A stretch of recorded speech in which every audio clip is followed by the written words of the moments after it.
নমস্কার, আমি ঋতুপর্ণা। শুরু করছি উত্তরের সংবাদ। বিস্তারিত সংবাদের দিকে নজর রাখবো, কিন্তু তার আগে দেখে নেব আজকের বিশেষ সংবাদ। জলপাইগুড়ি শহরে ক্রমাগত গলার হার ছিনতাইয়ের পর এবার ফাঁকা বাড়িতে চুরির অভিযোগ উঠল।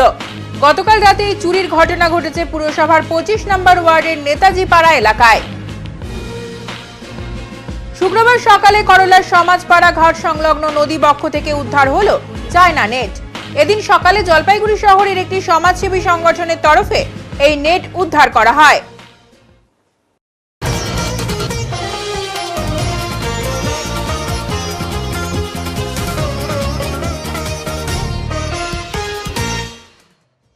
বি অ্যান্ড মেক, হও এবং গড়ো, যুবদের প্রতি বার্তা রামকৃষ্ণ মিশনের স্বামীজির। স্বামী বিবেকানন্দের আদর্শ তুলে ধরতেই যুব সম্মেলন। জলপাইগুড়ি রামকৃষ্ণ মিশন আশ্রমে অনুষ্ঠিত হলো বাৎসরিক অনুষ্ঠান। মানুষ তৈরি করাই মূল লক্ষ্য। মিশনের সাংবাদিকদের মুখোমুখি হয়ে জানালেন রামকৃষ্ণ মিশনের সম্পাদক শিব প্রেমানন্দজি মহারাজ। জলপাইগুড়ি রামকৃষ্ণ মিশন আশ্রমের বাৎসরিক অনুষ্ঠানকে কেন্দ্র করে শুক্রবার সকাল থেকে বিভিন্ন অনুষ্ঠানের আয়োজন করা হয়েছিল। বাৎসরিক অনুষ্ঠানের সূচনাতে এদিন যুব সম্মেলন অনুষ্ঠিত হয়েছিল জলপাইগুড়ি আশ্রমপাড়াস্থিত রামকৃষ্ণ মিশন প্রাঙ্গণে। জলপাইগুড়ি জেলার বিভিন্ন জায়গা থেকে বহু ছাত্রছাত্রীরা এই অনুষ্ঠানে অংশগ্রহণ করেন। মূলত ছাত্রছাত্রীদের মধ্যে মানসিক চেতনার বিকাশের পাশাপাশি স্বামী বিবেকানন্দের আদর্শ মেনে চলার জন্যই মূলত এই যুব সম্মেলন বলে জানিয়েছেন জলপাইগুড়ি রামকৃষ্ণ মিশন আশ্রমের সম্পাদক শিব প্রেমানন্দজি মহারাজ। এছাড়াও আগামীকাল ও পরশু রবিবার পর্যন্ত বিভিন্ন অনুষ্ঠানের আয়োজন রয়েছে বলে জানা যায়। যারা অপরের জন্য জীবনটা ধারণ করেছেন, আমাদের প্রোগ্রামগুলি করার উদ্দেশ্য, একমাত্র উদ্দেশ্য মানুষ তৈরি করা। বিবেকানন্দ সাহিত্যে বারবার একটা কথা উনি বলছেন, 100,000 টাইমস উনি বলছেন, man making and character building is my mission. তো আমরা রামকৃষ্ণ মিশন জলপাইগুড়ি শুধু স্টুডেন্টস আর ডিওটি নেই, আমরা এর আগেও অনেক প্রোগ্রামগুলি করেছি টিচারদের জন্যে, চাষিদের জন্যে, রিক্সা পুলারদের জন্যে, প্রফেশনাল লোকের জন্যে, অনেক ক্ষেত্রে যারা আছে সব লোককে যদি আমরা উদ্বুদ্ধ করতে পারি, দেশের উন্নতি হবে। আমরা সত্যিকার মানুষ যদি হতে পারি, আমরা দেশকে ভালোবাসতে পারি, সমাজকে ভালোবাসতে পারি, শুধু নেই সারা বিশ্বকে ভালোবাসতে পারি। বিবেকানন্দের কিছু আইডিয়াগুলি ইভেন 1% যদি নেওয়া হয়, দেশের অনেক অনেক অনেক কল্যাণ হবে। উনি বারবার বলছেন বি অ্যান্ড মেকের কথা উনি বলছেন। বি অ্যান্ড মেক মানে নিজেকে পরিবর্তন করা, সাবজেক্টিভ চেঞ্জের কথা উনি বলছেন। আমরা অবজেক্টিভ চেঞ্জ সবসময় বলি, সমাজ এরকম নেই, এরকম হওয়ার দরকার, কিন্তু আমরা যদি ব্যক্তিগতভাবে যদি নিজেকে পরিবর্তন করি, নিজেকে যদি আদর্শবান করতে পারি, তাহলে কিন্তু সমাজের পরিবর্তন হবে, দেশের পরিবর্তন হবে, নিজের জীবনে আসল শান্তিটা পাবো আমরা। আমাদের জীবনটা, আমাদের যে প্রপার্টি আছে, আমাদের ধন আছে, আমাদের ভিতরে আছে, ওটা হলো শান্তি পাওয়ার জন্য কিন্তু আমরা সংঘর্ষ করছি।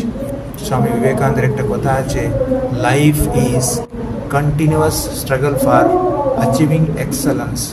উন্নতকে সবথেকে উন্নতকে পাওয়ার জন্য নিরন্তর সংগ্রাম বলছেন।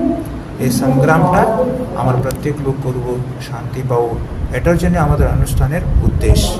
তো এত ডিস্টার্বিং একটা সোসাইটিতে এগুলি স্প্রেড করা দরকার আছে। ক্রমাগত গলার হার ছিনতাইয়ের পর এবার ফাঁকা বাড়িতে চুরির অভিযোগ উঠল জলপাইগুড়ি শহরে। ক্রমাগত গলার হার ছিনতাইয়ের পর এবার ফাঁকা বাড়িতে চুরির অভিযোগ উঠল জলপাইগুড়ি শহরে। গত রাতেই এই চুরির ঘটনা ঘটেছে পুরসভার 25 নম্বর ওয়ার্ডের নেতাজি পাড়া এলাকায় বলে খবরে প্রকাশ। স্থানীয় সূত্রে দাবি, যে বাড়িতে ঘটনাটি ঘটেছে সেই বাড়ির সদস্যরা কেউ বাড়িতে ছিলেন না। তারা এক আত্মীয়ের বাড়িতে অনুষ্ঠানে যোগ দিতে গিয়েছিলেন, আর এই সুযোগেই চোরের দল ওই বাড়ির গ্রিলের তালা ভেঙে ভেতরে প্রবেশ করে। দুটি দরজা ভাঙার পাশাপাশি আলমারি থেকে গহনা, টাকা পয়সা সহ অন্যান্য জিনিস নিয়ে চম্পট দেয় বলে দাবি। আজ সকালে প্রতিবেশীরাই ঘটনার আজ বুঝতে পারেন। মাঠের মধ্যে জুয়েলারির খালি বাক্স ছাড়াও বিভিন্ন বিলের কাগজ পড়ে থাকতে দেখা গেছে। খবর পেয়ে পৌঁছায় জলপাইগুড়ি কোতোয়ালি থানার পুলিশ।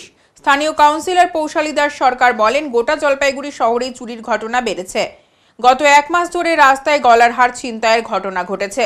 নেশার হারও বেড়েছে। নেশার টাকা জোগাড় করতে এক শ্রেণীর যুবক এই ঘটনাগুলি ঘটাচ্ছে। আশেপাশে বিভিন্ন জায়গায় নেশার আড্ডা বসছে। প্রশাসনকে আরো সক্রিয় হয়ে অভিযান করার প্রয়োজন রয়েছে বলে তিনি জানান। হ্যাঁ, নিউজটা সত্যি শকিং। সারা মানে পুরো জলপাইগুড়িতেই চুরির ঘটনা খুবই বেড়েছে। কিছুদিন মানে গত 1 মাস যাবৎ রাস্তায় গলার হার ছিনতাই করা এরকম শুনে চলেছি, কিন্তু একদম আমার বাড়ির পার্শ্ববর্তী এলাকায় এরকম একটা চুরির ঘটনা সত্যি মানে দুঃখজনক। কারণ তো দেখুন, কারণ তো স্পষ্ট করে কিছু বলা সম্ভব না, একটাই বলা যায় যে মানে এমন নেশার হার এমন বেড়েছে, বাচ্চা কিছু ছেলেরা আছে, নেশার হারটা এমনই বেড়েছে, তারা এখন নেশার পণ্য জোগাতে তারা এখন চুরির আশ্রয় নিতে হচ্ছে, তার কিছুই বলার নেই। দেখুন এরকম বিভিন্ন জায়গায় মানে পাশেই যেহেতু একটা আমাদের করলা নদী সংলগ্ন অ্যালি আছে, সেখানেও কিছু আড্ডার আসর বসে শুনেছি রাতের বেলা। তো পুলিশ সেখানে এসে মাঝে মাঝে প্রশাসন থেকে সেখানে এসে মানে টহলদারিও করা হয় রাতের বেলা, কিন্তু তবুও কোনো সমস্যার তো সমাধান হয়নি। এরকম বিভিন্ন কিছু জায়গা আছে যেখানে নেশার জন্য ছেলেপেরা ভিড় করছে, কিন্তু সেগুলো আমার মনে হয় প্রশাসনকে একটু সতর্ক হওয়া উচিত এবং সেগুলো জায়গায় একটু অভিযান চালানো উচিত। শুক্রবার সকালে সমাজপাড়ার করলা নদী ঘাট সংলগ্ন নদীবক্ষ থেকে উদ্ধার হলো চায়না নেট। এমনিতেই করলা নদীর ভারসাম্য এবং জীব বৈচিত্র্য নিয়ে মাথায় হাত মৎস্য দপ্তর থেকে শুরু করে পরিবেশ প্রেমী সংগঠনের মানুষদের। তার ওপর নদীর মধ্যে বেড়ে ওঠা কচুরিপানায় নাভিশ্বাস খোদ নদীরই। গোদের ওপর বিস্ফোরা এবার চায়না নেট। শুক্রবার সকালে করলার সমাজপাড়া ঘাট সংলগ্ন নদীবক্ষ থেকে উদ্ধার হলো চায়না নেট। এদিন সকালে জলপাইগুড়ি শহরের একটি সমাজসেবী সংগঠনের তরফে এই নেট উদ্ধার করা হয়। জানা গিয়েছে এই নেটে নদীর বড় মাছের সাথে সব ধরনের ছোট এবং গভীর জলে থাকা মাছও আটকে যায়, ফলে জলের জীব বৈচিত্র্য ক্ষতি হতে পারে, এমনকি নির্মূল হয়ে যেতে পারে মাছের প্রজন্ম। তবে কে বা কারা এই নেট লাগিয়েছে তার হদিশ মেলেনি। এর আগে এ ধরনের মাছ ধরার জাল করলার বুকে মেলেনি বলেই জানা গিয়েছে। পরিবেশ প্রেমী সংগঠনের সদস্য জয়ন্ত কর বলেন, আমরা কিছুদিন ধরেই খবর পাচ্ছিলাম যে এই ধরনের নেটের সাহায্যে করলায় মৎস্য শিকার চলছে। আজ আমরা এসে সেটা উদ্ধার করি এবং মৎস্য দপ্তরের হাতে সেই জাল তুলে দেওয়ার ব্যবস্থা করি। আগামীতে এই বিষয়গুলো যাতে খেয়াল রাখা হয় সে বিষয়েও আবেদন জানানো হয়। তারা এই দুইটা জাল বাজেয়াপ্ত করলেন, আসলে গেলে কি জাল? আসলে এটা তো আমরা অ্যাকচুয়ালি কি জাল বলে এটাকে দীপাঞ্জন? ট্র্যাপ জাতীয় জাল বলে এটাকে। এই জাল এই নদীতে কোনোদিন কেউ ইউজ করেনি আজ অব্দি। কেন এটা হচ্ছে মাছ মারার জন্য। কে বা কারা করেছে এটা তো আমরা জানি না। আমরা মাছ মারার জন্য তো জাল এমনি তো নর্মালি ব্যবহার হয়, তো এই ক্ষেত্রে এটার বাধা কেন? এটা বাধা হচ্ছে এটাতে সমস্ত ছোট মোটো যত মাছ আছে, যে একদম নতুন প্রজাতির মাছগুলো পর্যন্ত অ্যারেস্ট হয়ে যাচ্ছে। এটা তো এখন ডিম দেবে। মানে আপনারা কি চান তাহলে? এই জাল যাতে নদীতে জানা হয়, টোটালি ব্যান্ড হয়ে যাক, সরকার থেকে যেন ব্যান্ড করে দেয়। জাল কি জাল বলে এটাকে? এটাকে কি জাল বলে? ট্র্যাপ নেট বলে। Trap net. ঠিক, কি করবেন এখন? এটাকে এখন বাজেয়াপ্ত করে আমরা ভাবছি যে ফরেস্ট ডিপার্টমেন্টকে জানিয়ে দেবো এটা ব্যাপারটা। ফরেস্ট দপ্তর না মৎস্য দপ্তর? মৎস্য দপ্তরকে জানাতে পারি। ঠিক, আপনার নাম? আমার নাম জয়ন্ত কর। দীর্ঘদিন ধরে বন্ধ রয়েছে মালবাজার শহরে জৈব সার তৈরির কারখানা। বন্ধ গেটের ভেতরে আগাছার মাঝে নেশার অসামাজিক ঠেক তৈরি হয়েছে বলে অভিযোগ। মালবাজার শহরের 2 নম্বর ওয়ার্ডের মাল নদীর ধারে শ্মশান ঘাটের পাশে কয়েক বছর আগে মাল পৌরসভার উদ্যোগে সলিড ওয়েস্ট ম্যানেজমেন্ট প্রকল্পের মাধ্যমে গড়ে তোলা হয়েছিল এই জৈব সার কেন্দ্র। একটি বেসরকারি সংস্থা এই প্রকল্প পরিচালনার দায়িত্ব পায়। উদ্দেশ্য ছিল শহরের সমস্ত জৈব বর্জ্য একত্রিত করে এই কেন্দ্রে আনা হবে। তারপর বিভিন্ন পদ্ধতি ও প্রক্রিয়ার মাধ্যমে তৈরি হবে উন্নত মানের জৈব সার। সেই সার বাজারজাত করে রোজগার করা হবে, কর্মসংস্থান হবে, শহর হবে নির্মল ও পরিষ্কার। কিন্তু 1-2 বছর চলার পর বন্ধ হয়ে যায় এই কারখানা। কর্মহীন হয় এই কারখানার সঙ্গে যুক্ত শ্রমিকেরা। প্রথম দিকে শহরের বিভিন্ন মন্দিরের পুজোর পর থেকে যাওয়া ফুল, বেলপাতা, ফলের খোসা সহ বিভিন্ন বাড়ি ও বাজার থেকে বজ্র জৈব সংগ্রহ করে সার তৈরির কাজ ভালোই চলছিল। তৈরি হচ্ছিল উন্নত মানের জৈব সার। আশপাশের চা বাগান ও কৃষিক্ষেত্রে ভালোই চাহিদা ছিল, কিন্তু সমস্যা হয় কিছুদিন পর। কাঁচামাল অর্থাৎ বজ্র জৈব যোগানে ঘাটতি দেখা যায়। এইভাবে বেশ কিছুদিন চলার পর হঠাৎ করেই বন্ধ হয়ে যায় এই কেন্দ্র। দীর্ঘদিন বন্ধ থাকায় বর্তমানে ওই কেন্দ্রের চত্বরে আগাছায় ভরে গেছে। লোহার গেট ও দেওয়ালে স্থানীয় মহিলারা জামা কাপড় শোকায়। স্থানীয় মানুষের অভিযোগ, জৈব সার কেন্দ্রের ভেতরে গড়ে উঠেছে নেশাখোরদের ঠেক। কি কারণে এই কেন্দ্রের এই অবস্থা জানতে চাওয়া হলে মাল পৌরসভার চেয়ারম্যান স্বপন সাহা বলেন, ভালোই উৎপাদন হচ্ছিল, বাজারে চাহিদাও ছিল, কিন্তু বজ্র জৈবের অভাবে সার তৈরি ও সামগ্রিক উৎপাদনে ঘাটতি দেখা যায়। লোকসানে রান করছিল এই কারখানা, তাই বন্ধ করা হয়। চেষ্টা করা হচ্ছে আবারও চালু করার। তবে বিরোধীরা কিন্তু এ নিয়ে কটাক্ষ করতে ছাড়েনি। বিজেপি মাল টাউন মণ্ডল সভাপতি নবীন সাহা বলেন, মাল পুরসভা দুর্নীতিগ্রস্ত, এলাকায় বিভিন্ন প্রকল্পে কাটমানি খেয়েছে পুরসভা। এই সার কারখানার কাটমানি খাওয়া হয়ে গেছে, সেই কারণে অজুহাত দেখিয়ে বন্ধ করে দিয়েছে এই কারখানা। পুরোটাই বন্ধ রয়েছে এখন। তো সেটা ঠিক আমার জানা নেই, কারণ কি বন্ধ হওয়ার 2 মাস আগে আমি নিজের কাজে এটা আমি ছেড়ে দিই এটা কাজটা, তার 2 মাস পরে শুনি এটা বন্ধ হয়ে গেছে। হ্যাঁ, কাজের তো কোনো ইয়ে ছিল না, সব তো আমাদের ঠিকই চলছিল, বাট আমি ছাড়া 2 মাস পরে শুনি যেটা আপনি হট করে দেখি বন্ধ হয়ে যায়। সারের কি চাহিদা ছিল? হ্যাঁ, প্রচণ্ড। তারপরে বন্ধ হয়ে গেল? হ্যাঁ, প্রচণ্ড চাহিদা ছিল এটা। কতজন বেকার হলো? অ্যারাউন্ড 15 জনের মতো। এখন তারা কি করছে? তারা এখন এদিক ওদিক, এখন তো সেরকম তো কর্মসংস্থান নেই, যেহেতু এক জায়গা থেকে হট করে মানে বেরিয়ে গেল ওরা, এই চলছে এখন। তো কি খুলবে, কি কিছু এরকম কিছু আশা আছে? এটা এখন আমাদের পৌরপ্রধান বা আমাদের পৌরসভা থেকে এখন যা নির্দেশ আসে তার উপরই এখন সবটাই ডিপেন্ড করে। আপনাকে আশায় আছে? অবশ্যই। আপনার নাম? আমার নাম সোনু লেপচা। কি পদে ছিলেন আপনি? আমি টোটাল অপারেট করতাম এটা। সারের আমাদের এখানে যা এই কারখানায় যে বজ্র পদার্থ দরকার সেটা আমাদের হচ্ছে না।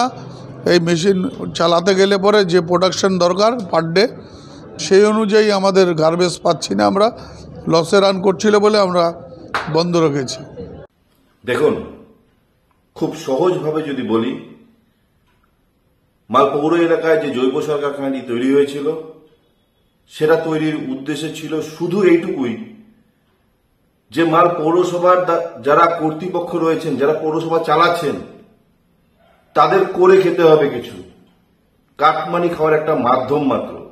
কাটমানি খাওয়া হয়ে গেছে, প্রজেক্টের দিকে পৌরসভার আর কোনো হুঁশি নেই। শুধু জৈব সার কারখানা না, মাল পৌর এলাকায় ঘুরলে এরকম আপনি ভুরি ভুরি উদাহরণ পাবেন। আপনি দেখবেন মালবাজারে সোলার লাইট লেগেছে কিছু জায়গায়, বর্তমানে কি অবস্থায় পড়ে আছে সোলার লাইট গুলো একটু দেখবেন তো তাকিয়ে। বিগত দিনে মাল নদীর বিসর্জন ঘাট তৈরির কথা ছিল, আদৌ কি বিসর্জন ঘাট সম্পূর্ণ হয়েছে? মাল পৌরসভা একটা দুর্নীতিগ্রস্ত পৌরসভা।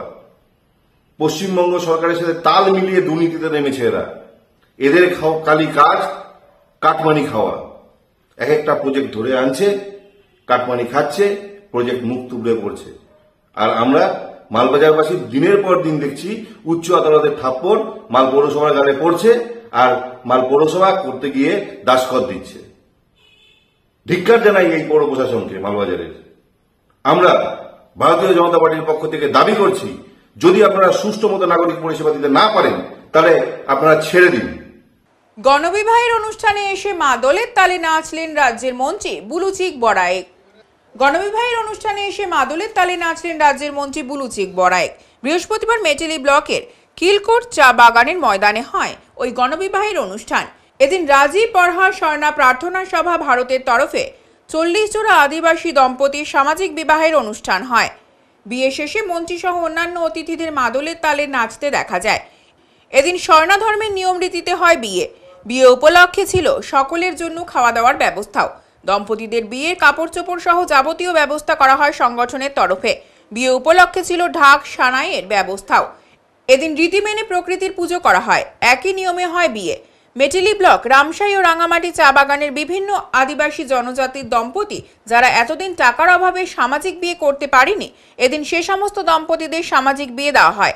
অতিথি হিসেবে মন্ত্রী ছাড়াও মাচিয়ালি বাতাবাড়ি 1 নম্বর গ্রাম পঞ্চায়েতের প্রধান দীপা মিঝার, পঞ্চায়েত সমিতির সদস্য শান্তি নায়েক, সমাজসেবী তেজকুমার টোপ্প, কিলকোট চা বাগানের ম্যানেজার প্রমুখরা উপস্থিত ছিলেন। রাজি পরহা স্বর্ণা প্রার্থনা সভা ভারতের রাজ্য কমিটির সহ সভানেত্রী সীতা ওরাও বলেন, এদিন আর্থিকভাবে অসচ্ছল 40 জোড়া দম্পতির ধর্মীয় নিয়ম নীতি মেনে সামাজিক বিবাহ দেওয়া হয়। পাশাপাশি তিনি রাজ্য ও কেন্দ্র সরকারের কাছে স্বর্ণা ধর্মের পৃথক কোড প্রদানের দাবি জানান।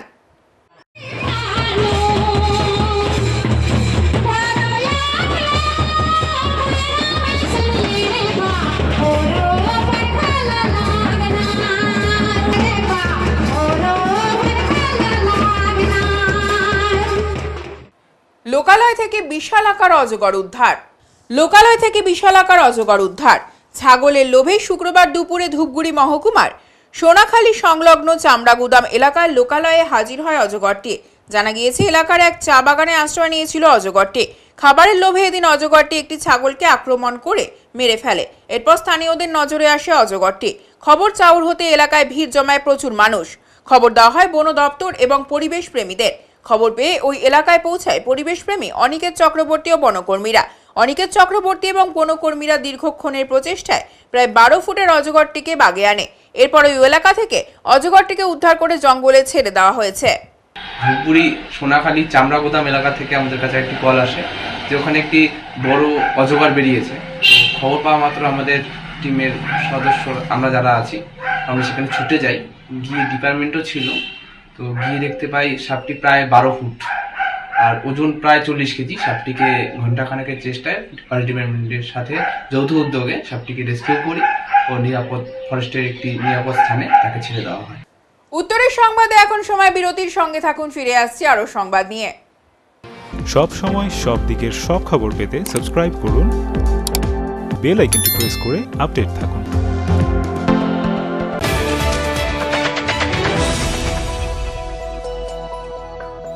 আপনার শহরে প্রসিদ্ধ লৌহ বিপণী কেএস আয়রন হাউসের তরফে সকলকে জানাই প্রীতি ও শুভেচ্ছা। এখানে আপনি পাবেন নামি দামি ব্র্যান্ডের সকল প্রকার লৌহ সামগ্রীর বিপুল সম্ভার। এখানে পাবেন square pipe, round pipe, angles, square bar, পাতি, শীট, টিনের বিভিন্ন আইটেম। এছাড়াও রয়েছে all type of grill and আলমারি ফ্যাক্টরি আইটেম। প্রতিষ্ঠিত মার্বেল ব্যবসায়ী দীপেন্দ্র চক্রবর্তী ও তার সহধর্মিনী মৌসুমী চক্রবর্তীর কেএস আয়রন হাউসে প্রতিটি জিনিসই পাবেন রিজনেবল প্রাইসে। তাই এবার আর বাইরে ছুটতে হবে না আপনাদের। লোহা ও লৌহজাত সামগ্রী সুলভ মূল্যে কিনতে তাই আজই আসুন। আমাদের ঠিকানা কেএস আয়রন হাউস, 4 নম্বর ঘুমটি, জলপাইগুড়ি।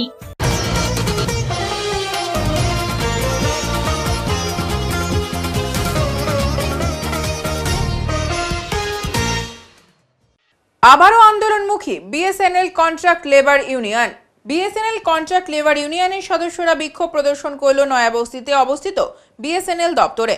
মূলত তাদের দাবি দীর্ঘ 3 মাস থেকে বেতন অনিয়ম, এছাড়াও চুক্তিভিত্তিক কর্মচারীদের নিরাপত্তা সুনিশ্চিত করা সহ আরও বিভিন্ন দাবি নিয়ে আজ বিএসএনএল দপ্তরের সামনে বিক্ষোভ প্রদর্শন করল তৃণমূল কংগ্রেস প্রভাবিত বিএসএনএল কন্ট্রাক্ট লেবার ইউনিয়নের সদস্যরা। এ বিষয়ে বিএসএনএল কন্ট্রাক্ট লেবার ইউনিয়নের সম্পাদক স্বপন সরকার বলেন, বারবার বিএসএনএল দপ্তরের অস্থায়ী কর্মীদের বেতন নিয়ে অনিয়মের পরিবেশ তৈরি হচ্ছে। বারবার আমরা জিএমকে জানিয়েও এর কোনো ফল হচ্ছে না, তাই আবার ফের আন্দোলনমুখী হলাম। এবং আরও যারা আছে জব কন্ট্রাক্টের সঙ্গে যুক্ত তাদের সমস্ত বেতন দেওয়া হোক।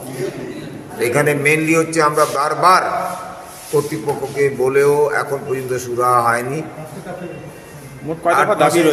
8 মাসের বেতন এখন পর্যন্ত, হ্যাঁ 8 মাসের বেতন ছিল, সেখানে এখন 3 মাস দিয়েছে, এখন আরও 5 মাস বাকি বেতন আমরা পাবো এদের কাছে।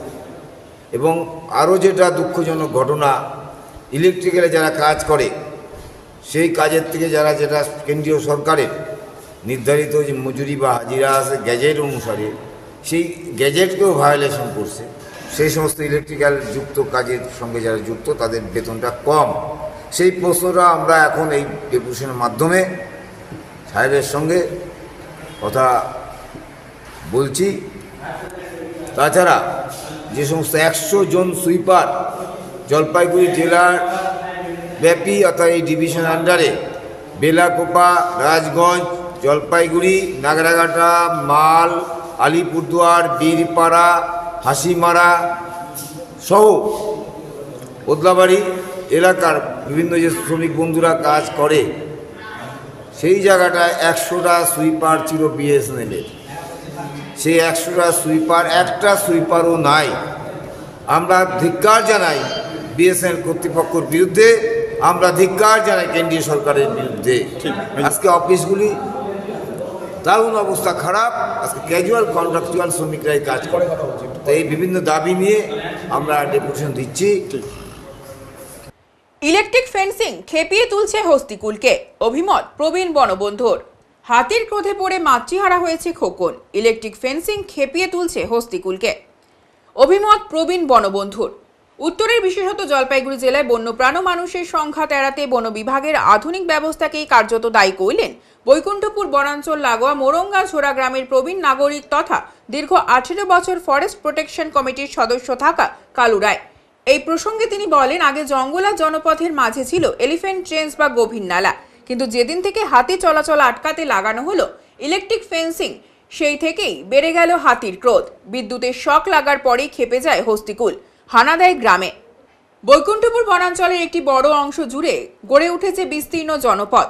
জীবন জীবিকার তাগিদে একদিকে যেমন মানুষ করে চলেছে চাষবাস থেকে অন্যান্য কৃষিভিত্তিক নানান কর্মকাণ্ড, অপরদিকে ক্রমশ জঙ্গলে খাদ্য ও পানীয় জলের অভাব মেটাতে বনাঞ্চল লাগোয়া জনপদমুখী হচ্ছে হাতি সহ অন্যান্য বন্যপ্রাণ। এই কারণেই বাড়ছে সংঘাত। সম্প্রতি এই অঞ্চলের নধাবাড়ি গ্রামের ঘরের পাশেই শুকনো ডাল পালা জোগাড় করতে গিয়ে হাতির মুখোমুখি হয়ে মৃত্যু হয়েছে বছর 25-এর বিউটি রায়ের। মাতৃহারা হয়েছে দুধের শিশু খোকন। আজও বিকেল গড়িয়ে সন্ধে নামলেই হাতির আগমনের ভয়ে নিস্তব্ধ হয়ে যায় গ্রাম। শুধু ভেসে আসে সদ্য মাতৃহারা খোকনের কান্নার আওয়াজ।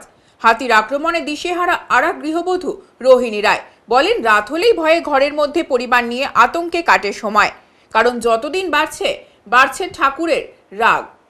বন বিভাগকে জানিয়েও কোনো লাভ হয়নি। দিন কয়েক আগেই আমার এক আত্মীয়কে মেরেছে হাতি। হাতিটা তো যেভাবে অত্যাচার করে ঘুরে বেড়ায় এদিক সেদিক, আর এই যে বৃষ্টির দিন ভয় লাগে, বাচ্চা কাচ্চা নিয়ে কিভাবে থাকবো, যদি ভিতরে একবারে ঢুকে যায় বাচ্চা কাচ্চা নিয়ে কিভাবে সমস্যায় আমরা বাইরে থেকে বাইরে চলে যাবো।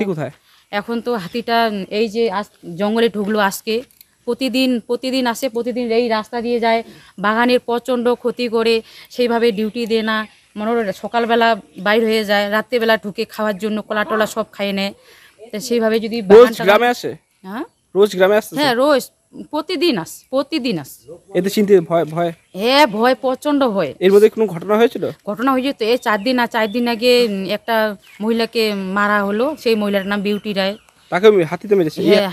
এই হাতিটাই মেরেছে। বাচ্চা একটা ছোট, এখন বাচ্চাটার অবস্থা কি হবে, তার ভিতরে আমরাও আতঙ্ক, কিভাবে থাকবো।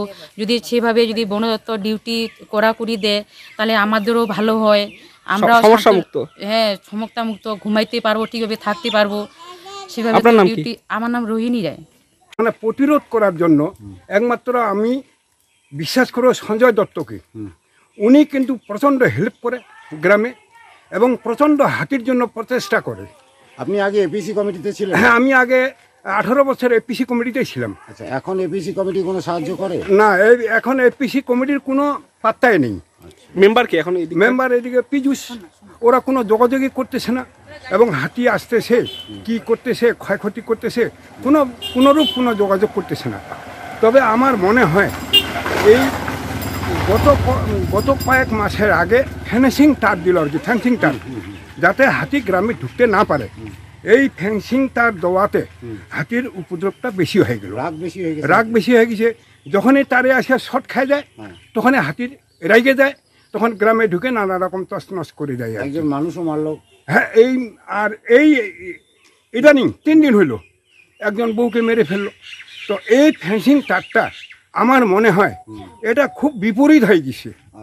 এই ফেন্সিং তারটার জন্য আজকে হাতি আমাদের গ্রামে ঢুকতেছে এবং খুব রাগ হয়ে আসতেছে, শত্রু হয়ে গেছে। কারণ আগে যেমন ফিনিশিং তার ছিল না, 11 টেন্স ছিল হাতির একটা ড্রেন 11 টেন্স, ওইটাকে বলে ড্রেন, 6 ফুট চওড়া 6 ফুট ডিপ। ওই ড্রেনটা ছিল, তখন কিন্তু এত উপদ্রব করে নেই।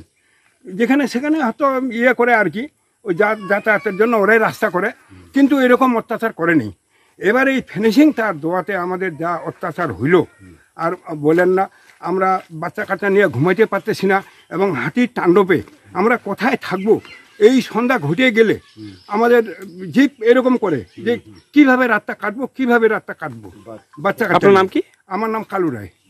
বন্য জন্তুদের আক্রমণে আতঙ্কিত সাধারণ মানুষ। আবার হাতির হামলা মালবাজার মহকুমার মেটেলির কলাবাড়ি বস্তিতে।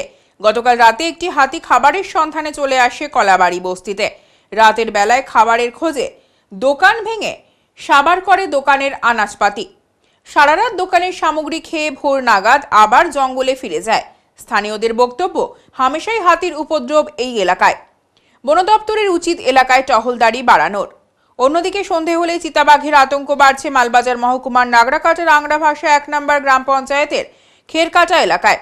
মাঝে মধ্যেই চিতাবাঘ লোকালয় থেকে তুলে নিয়ে যাচ্ছে গৃহস্থের হাঁস, মুরগি, ছাগল, বাছুর, আর এতেই আতঙ্ক বেড়েছে ওই গ্রামে। কেউ কেউ দিনের বেলায়ও চিতাবাঘ দেখতে পেয়েছে বলে জানা গিয়েছে গ্রামের পাশেই রয়েছে ডায়নার জঙ্গল। সন্ধে হলেই ডায়নার জঙ্গল থেকে খাবারের সন্ধানে গ্রামে চলে আসছে চিতাবাঘ। কিভাবে চিতাবাঘ এর হাত থেকে নিস্তার মিলবে তা নিয়ে চিন্তিত সবাই। বন দপ্তরে বন্যপ্রাণ শাখার খুনিয়া রেঞ্জের রেঞ্জার সজল দে বলেন, ঘটনার খবর জেনেছে। গ্রামের মানুষেরা লিখিত আকারে জানালে প্রয়োজনে সেখানে খাঁচা পাতার ব্যবস্থা করা হবে। প্রত্যন্ত খেরকাটা গ্রাম মূলত কৃষি অধ্যুষিত। এর বাইরে পশুপালন অন্যতম পেশা। এখনো পর্যন্ত সেখানে চিতাবাঘের হামলায় 8 থেকে 10 জন স্থানীয় বাসিন্দার গবাদি পশুর প্রাণ গিয়েছে। সাদ্দাম হোসেন, মোহাম্মদ হুমায়ুনরা জানিয়েছেন, গোয়াল ঘর থেকে ছাগল, বাছুর নিয়ে যাচ্ছে চিতাবাঘ। আমরা চাষাবাদ আর পশুপালন করেই সংসার চালাই। এভাবে যদি একের পর এক গবাদি পশুর প্রাণ যায় তবে আমরা কিভাবে থাকবো এলাকায়? তবে গ্রামের মানুষের সবথেকে বড় আতঙ্ক, গ্রামে প্রচুর শিশু রয়েছে। চিতাবাঘ এইসব শিশুর ওপর আক্রমণ না করে বসে। আজকে থেকে লাগাতার কয়েকদিন ধরে আর কি, 1 সপ্তাহ ধরে আর কি, আমাদের গ্রামে খেরকাটা গ্রাম আংরাভাষা 1 নম্বর গ্রাম পঞ্চায়েতের খেরকাটা একটি ছোট্ট আর কি গ্রাম আর কি। একদিকে ফরেস্ট আছে, একদিকে নদী আছে, তার মাঝখানে এখানে কয়েকশো পরিবারের বসতি। আমাদের পাড়ায়, আমাদের এলাকায় কয়েকদিন ধরে চিতাবাঘের রাত্রে 8টা-9টার সময় চিতাবাঘ আসতেছে আমাদের গ্রামে। বাড়ি থেকে ছাগল, গরু উঠাই নিয়ে যাচ্ছে আর কি। কয়েকদিন ধরে লাগাতার রাত্রে বেলা আসতেছে 8টা-9টার দিকে চিতাবাঘ বাড়ি থেকে ছাগল, গরু যেগুলোই পাচ্ছে উঠাই নিয়ে চলে যাচ্ছে আর কি। আমরা প্রশাসন, বন দপ্তরের কাছে আমরা রিকোয়েস্ট থাকবে, অনুরোধ থাকলো যে আপনারা এই ব্যাপারটা গম্ভীরভাবে দেখেন, স্টেপ নেন। আপনারা বন দপ্তর আপনারা আসেন এবং যদি আপনারা পারেন বাঘটিকে খাঁচায় আপনারা বন্দি করে নিয়ে যান। আমরা খেরকাটার গ্রামবাসী, আমাদের এলাকার লোক খুবই আতঙ্কের ভিতরে আছে। গরিব মানুষ 1-2টা ছাগল, গরু লালন পালন করে, কষ্ট করে, ওগুলোই রাত্রে 9টা-10টার দিকে বাঘ এসে নিয়ে যাচ্ছে। তো আমরা এলাকার মানুষ খুবই আতঙ্কের ভিতরে আছে। প্রায় 3 বছর বন্ধ থাকার পর পুজোর আগেই খুলে যাচ্ছে ভুটান সীমান্তের চামুরচি ইকো পার্ক। প্রায় 3 বছর বন্ধ থাকার পর অবশেষে পুজোর আগেই খুলে যাচ্ছে ভুটান সীমান্তের চামুরচি ইকো পার্ক। দীর্ঘদিন বন্ধ থাকায় জঙ্গলে ভরে যাওয়া পার্কটির সাফাই ও মেরামতের কাজ শুরু করেছে পার্কের দায়িত্ব পাওয়া সংস্থা। এই খবর শোনা মাত্রই খুশি জলপাইগুড়ি জেলার বানারহাটের ভুটান সীমান্তের চামুরচি অঞ্চলের ব্যবসায়ী তথা সাধারণ মানুষ। এলাকায় পর্যটন কেন্দ্র গড়ে তোলার জন্য রাজ্য সরকার 2016 সালে এই পার্কটি তৈরি করে। কিন্তু করোনার সময় থেকে ইকো পার্কটি একেবারেই মুখ থুবড়ে পড়ে। এরপর ধূপগুড়ি ব্লক ভেঙে বানারহাটকে আলাদা ব্লক ঘোষণা করার পর প্রশাসনিক কিছু সমস্যার কারণে পার্কটি টেন্ডার করতে সমস্যা হচ্ছিল। শেষ পর্যন্ত বানারহাট পঞ্চায়েত সমিতির তত্ত্বাবধানে থাকা পার্কটি টেন্ডার করে স্থানীয় এক সংস্থাকে দেওয়া হয়। পার্কটি পুজোর আগেই খুলে যাক, এই দাবি স্থানীয়দের।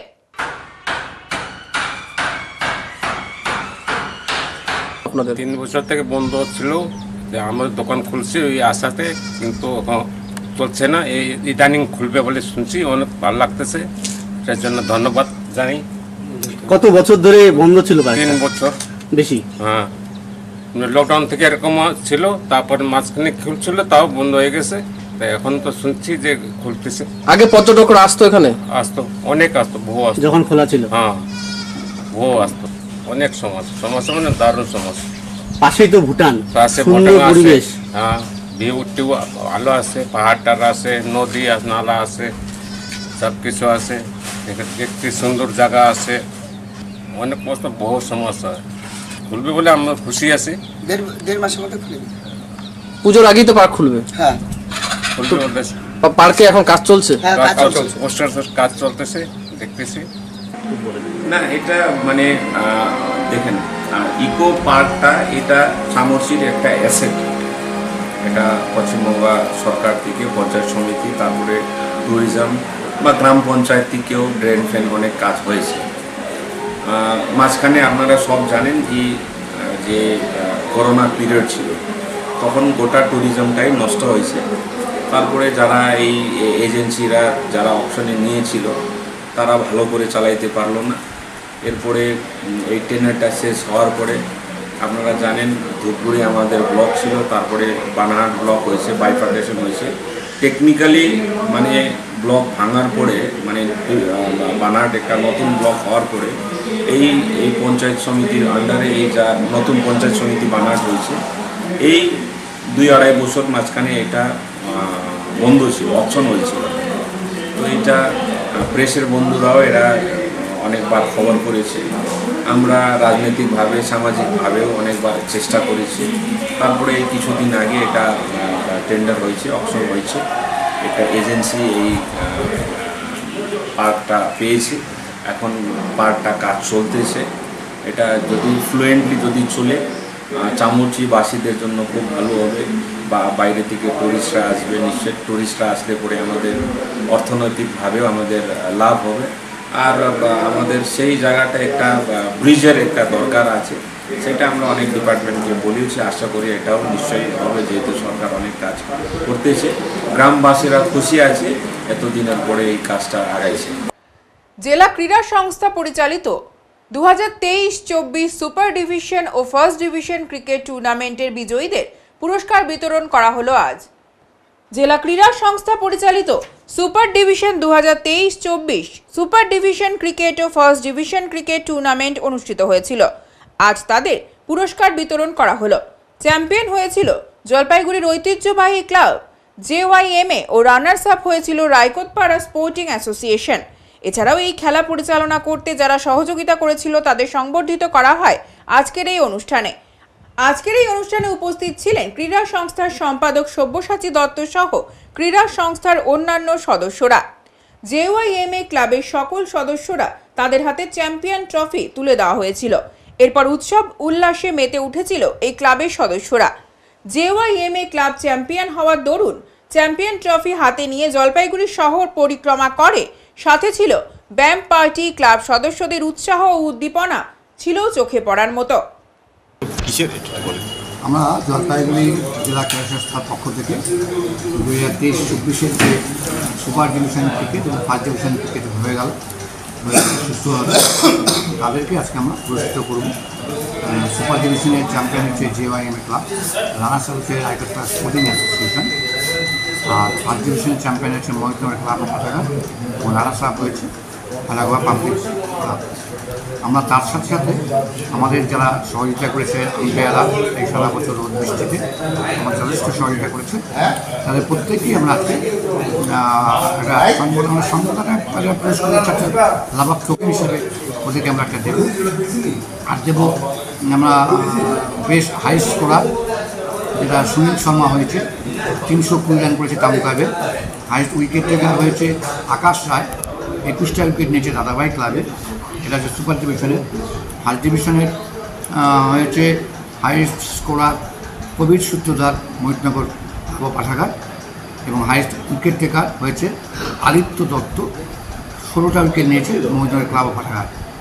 আর আমাদের চন্দন ঘোষ আমাদের এক্স রেফারি আম্পায়ার, উনি একটা বেস্ট প্লেয়ার দেবে ফার্স্ট ডিভিশনের, ওটাকে আমরা বেশি মানে সিলেক্ট হয়েছে আদিত্য দত্ত মহিতনগর ক্লাব পাঠাগার। আমরা সন্ধ্যাবেলা জেলা পুরস্কার অনুষ্ঠানটা 2023-24 এখন করব। উত্তরের সংবাদে এখন সময় বিরতির, সঙ্গে থাকুন, ফিরে আসছি আরো সংবাদ নিয়ে। সব সময় সব দিকের সব খবর পেতে সাবস্ক্রাইব করুন, বেল আইকনটি প্রেস করে আপডেট থাকুন।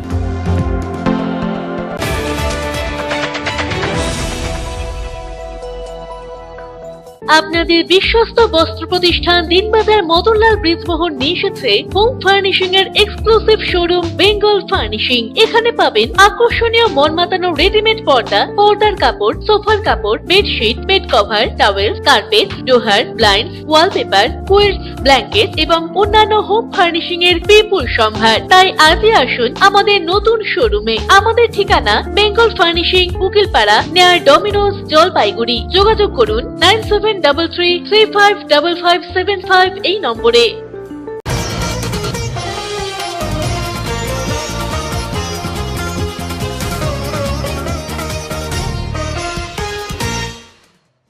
$120 কেজি হিমসাগর আমের দাম হলদিবাড়ি বাজারে 120 টাকা কেজি হিমসাগর আমের দাম হলদিবাড়ি বাজারে। বেগুনফুলি আমের দাম রয়েছে 100 টাকা কেজি। উল্লেখ্য, মাঝে বৃষ্টির আগমন হলেও ফের তাপমাত্রা অনেকটাই বেড়েছে। তবে সিজনের শুরুতেই রমরমিয়ে চলছে চালানি আম বিক্রি। এতে কিছুটা হলেও আমপ্রেমীরা আমের স্বাদ গ্রহণ করতে পারছেন। তবে বর্তমানে আমের যথেষ্ট দাম রয়েছে। আম বিক্রেতা সুচিত্রা মহন্ত বলেন, লোকাল আম বাজারে আসেনি এখনো। বাইরের আম এই মুহূর্তে কিনছেন ক্রেতারা। দাম একটু বেশি হলেও আস্তে আস্তে এই দাম কমতে শুরু করবে বলে জানান তিনি। এইটা বেগুনফুলি আম, এটা শিলিগুড়িতে, দাম 100 টাকা কেজি। টেস্ট আছে জন্য লোকেরা নিচ্ছে 5 কেজি 10 কেজি করে। আমার চাহিদাটা মোটামুটি আছে। লোকাল আমটা বেরোয়নি, এটা বাইরের আম, মোটামুটি ভালোই। দাম তো মানে কমার কথা না, হিমসাগরও আছে 120 টাকা কেজি, মোটামুটি ভালোই। আমার নাম সুচিত্রা মহন্ত, হলদিবাড়ি পূর্বপাড়া। এখন আবহাওয়া সংবাদ।